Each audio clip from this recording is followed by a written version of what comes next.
Et si on nettoyait la planète en une journée? Salut, c'est Pierre de Changer le Monde en 2 heures pour apprendre à changer le monde à son échelle. Et aujourd'hui, je vais te raconter l'histoire d'un projet fou pour nettoyer la planète en un jour. Et la prochaine vidéo sera pour t'expliquer comment toi, tu peux participer à cet événement historique le 15 septembre prochain. L'histoire commence en Estonie, un pays couvert de forêts, c'est magnifique. Et il y a un Estonien, Thomas. J'ai pas fait L20 estonien, voilà, désolé.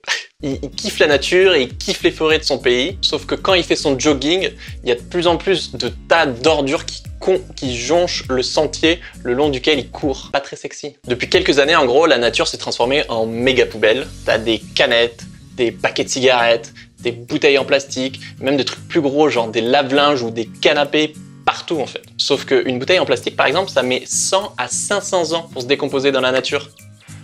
Genre 500 ans.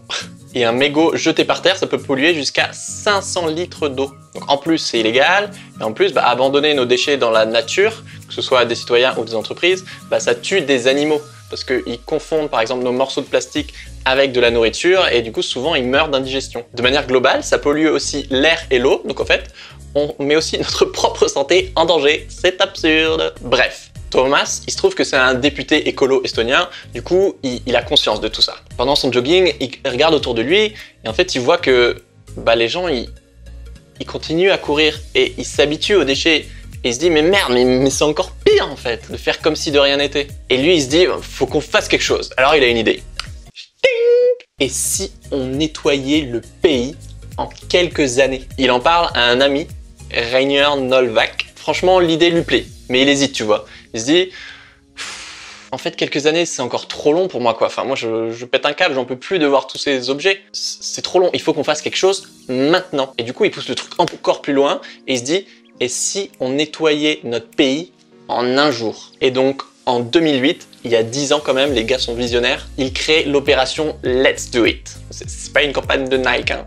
C'est une campagne pour nettoyer l'Estonie. Leur but, c'est de mobiliser 50 000 citoyens, soit 4% de la population estonienne. Ouais, ils sont pas super nombreux. De leur donner des gants et des sacs poubelles et de ramasser 10 000 tonnes de déchets jetés illégalement dans la nature. Donc que ce soit dans des forêts, dans la campagne, sur des aires d'autoroute, à la plage, etc.